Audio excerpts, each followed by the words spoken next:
Hi, everyone. I hope you all had a wonderful week and weekend. I'm excited to touch base as we finish up our session on creativity. You guys did a good job with this discussion post. As I always say at the beginning of each module, I feel like I could teach a whole class on every module. Could definitely teach a whole class on creativity, mainly because it's, to me, what I think is so important in our schools and what we oftentimes don't teach our students how to do. And a lot of students just think they're born either creative or not creative. And I was happy to see that several of you guys combated that assumption in your discussion board posts. So, a couple of things before I jump in. First off, make sure that you read the instructions for this week really carefully. Some of our dates are different, so I'll talk through that more in detail at the end of our discussion, but make sure that you're keeping up with what the dates are in terms of due dates, as I'm kind of having you turn this week's materials in at various points of the week. Secondly, I want to point you forward to our final module, which is our independent research module. Don't be overwhelmed by that term. Basically, it's an opportunity for you to investigate one content area that you were really interested in throughout our course at a deeper level. Our final learning module builds time for you to do some independent research on that topic and then to create a presentation to present to your classmates. So I would encourage you to be thinking about that project. I've mentioned it a few other times and it's been in your syllabus. But just be thinking about some concept that you would like to look into more deeply in terms of gifted education. In the past, I've had students do some really great projects on special populations. I had an interesting one last semester on gifted education in our Native American population. I've had students look into twice exceptionality, mental health of gifted students. There's really no limit here as long as your interest is related to gifted education. So I always like to remind you of that at this point of the semester. As we're approaching our final learning module, please be thinking about a concept that you would like to look into more deeply. So, housekeeping aside, let's talk about creativity. Your discussion board posts were based on a case study that this one was actually me.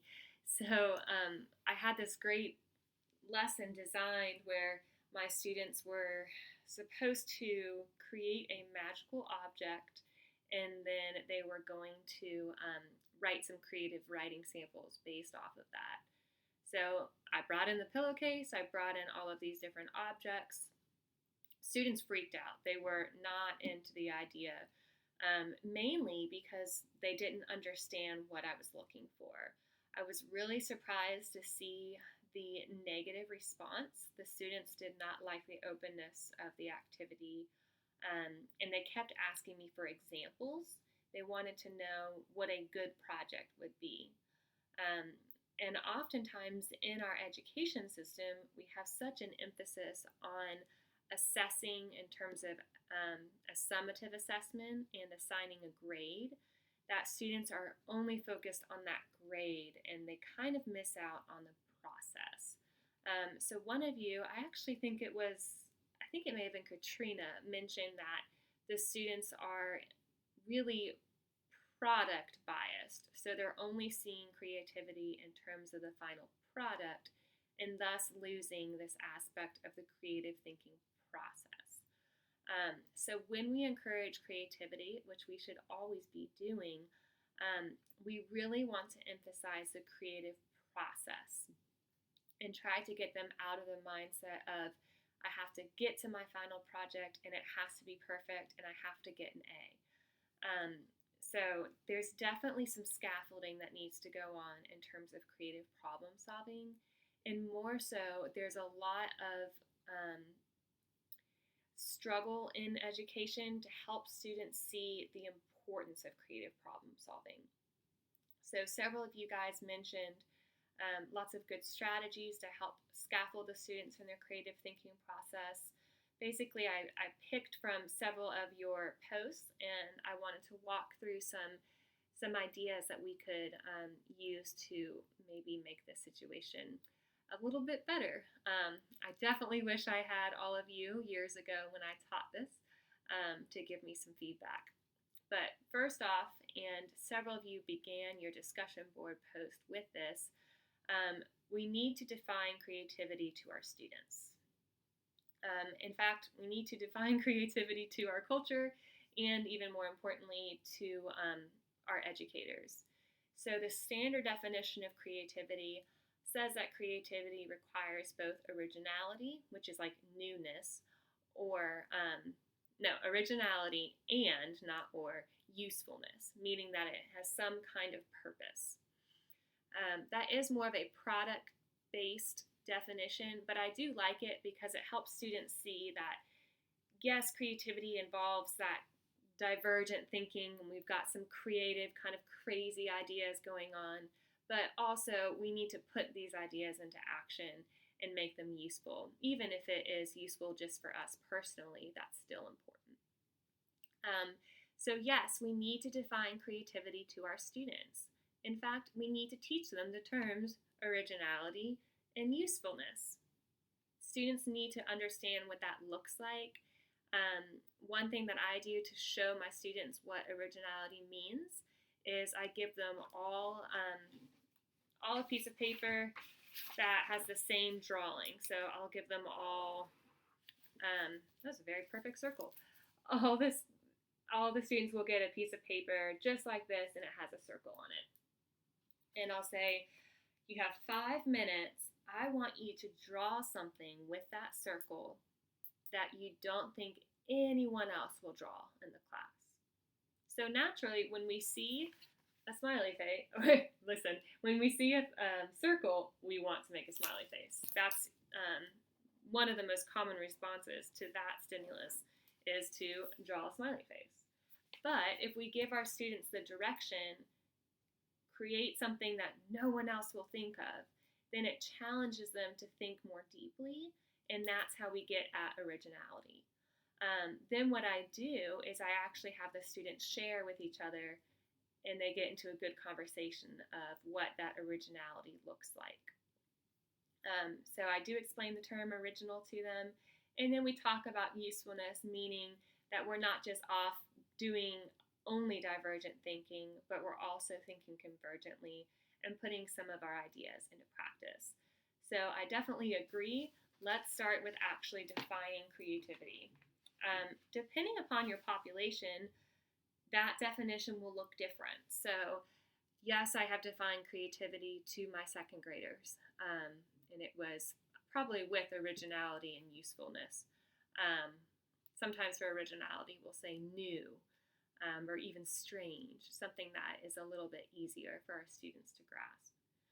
However, if you're working with older students, particularly sometimes students who they're already receiving gifted services, most of those gifted services are accelerated, so they're used to being very challenged in the sense of content, and then you ask them to think creatively. You may have to do some convincing about the importance of creative thinking. And when I work with high schoolers, I'm giving them research-based articles. What is creativity and why is it important? So I think that is definitely something you should consider, not only giving examples from the classroom about creativity, but also real-world examples such as inventions or new business ideas, new processes, even new ways of teaching. So first, let's clarify what creativity is for our students. Second, modeling creative thinking and also scaffolding the creative thinking process.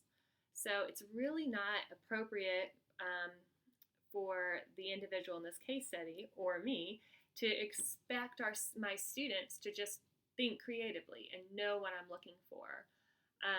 So this is definitely something that should have been modeled more effectively. When we think about modeling creative thinking, I like to think in terms of specific creative thinking strategies or skills. So, for example, I could target fluency, which is your number of ideas, by doing some different divergent thinking strategies. For fluency, typically I like to pass an object around the room and ask students for what are different uses that you could have for this object. Yes, I do that with older students, and they think it's ridiculous that we're passing around a toilet paper tube and naming objects for it. But then I have them pass around different concepts and say, what are different uses for these academic concepts that we're studying? Different uses of quadratic formula, different uses of in plants, photosynthesis, different uses of poetry in terms of social justice. And when students make that connection, oh wait, it's the same skill, they start to kind of latch on. So older students do require some convincing. You can also target openness to new experiences or flexibility. In terms of that, I love long-term open-ended projects. When I was in the elementary school, each student had their own pizza box that they decorated, and anything within that box they could keep the entire semester or the entire year in that case, meaning that they could continue working on that activity, which really made them more elaborate, so lots of new ideas and details, but also helped them remain open. Another good way to encourage your openness to experience or your flexibility is to have students work collaboratively. One of the most common activities that is one of your options for this week's assignment is called spinning a yarn, in which case students, actually, hold up, I have my yarn. Okay, as a teacher, this is one of my favorite teaching tools. I've used this in my college classes, maybe with some of you guys. But basically, this is just yarn that I have tied together into different colors, and it has a lot of knots in it that are at various places. You see these knots, okay? So what I have students do is, typically with younger kids, we'll do like a story. So they have to hold a yarn, and they start the story. So they're saying, like, once upon a time, there was a large black cat who was running across the stadium. Did you guys see the news? And eating a hot dog. Okay? They just talk until they hit this knot right here. Then what happens is they have to pass the string on, and someone else picks up with the story.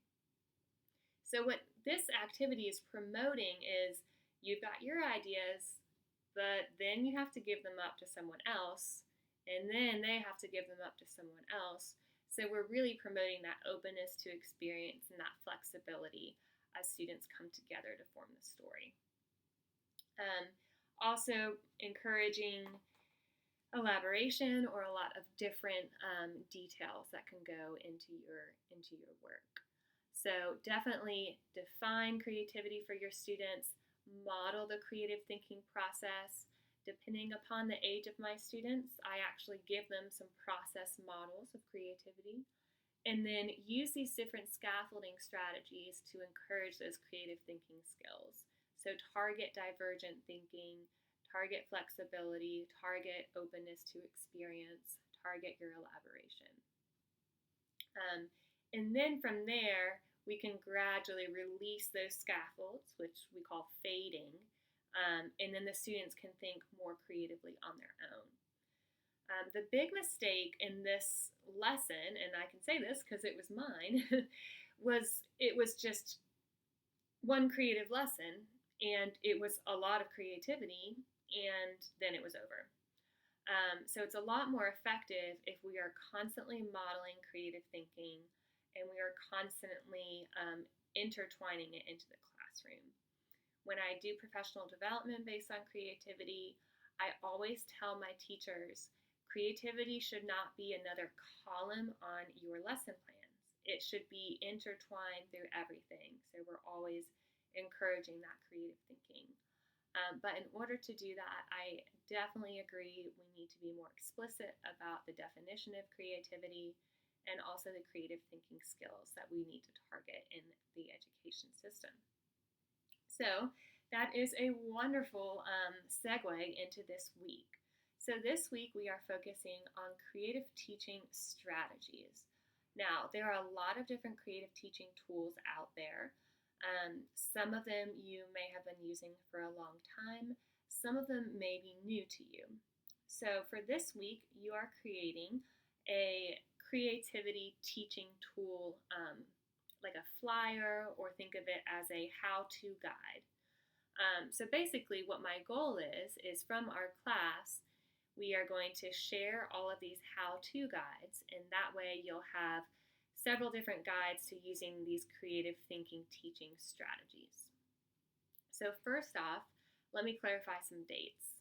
Since this is a collaborative effort for all of you guys to have several different strategies, I don't want everyone doing the same creative thinking strategy. So this week by Wednesday, November 13th, I believe it is, it's up on in the module. By Wednesday evening, I need you to post on a discussion board that I have linked. Tell me what creative thinking strategy you would like to focus on. I'm limiting the strategies in the case that only 2 students can choose the same one.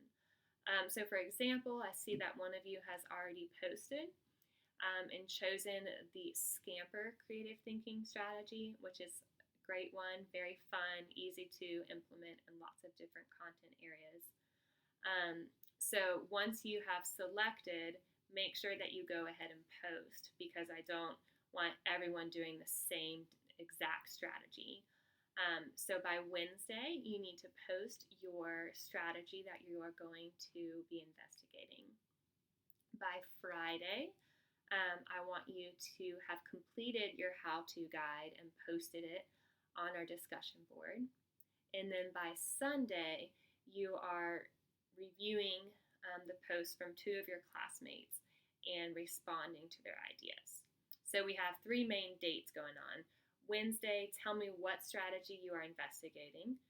Friday, post that how-to guide. And Sunday, respond to at least 2 of your classmates. So this week's dates do look a little bit different, but that's because I think it's really important that we collaborate here. So on Blackboard, I suggested several different potential creative teaching strategies that you could use. You may have not heard of all of these, and if that's the case, I would encourage you to look into it, because it would be a definite opportunity for you. In order to do some investigation, honestly, any of these can be found on the internet with a simple Google search. But I have a lot of materials here in my office that I am happy to lend out to you. And I also have a couple of different materials from actual colleagues that created these different strategies. So I can give you those as well. So this is a week you want to be thinking up front. What do I want to investigate this week? Which of these creative teaching strategies am I interested in? Tell me by Wednesday, and then upload your project, or your how-to guide rather, by Friday. So by Sunday, you guys can review each other's work.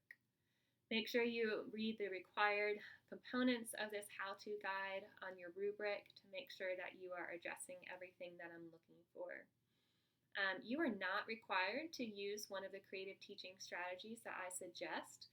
Oftentimes I have students who have their own strategies or their own teaching tools, and please feel free to use those. I just like to give you a list to choose from in case you feel stuck.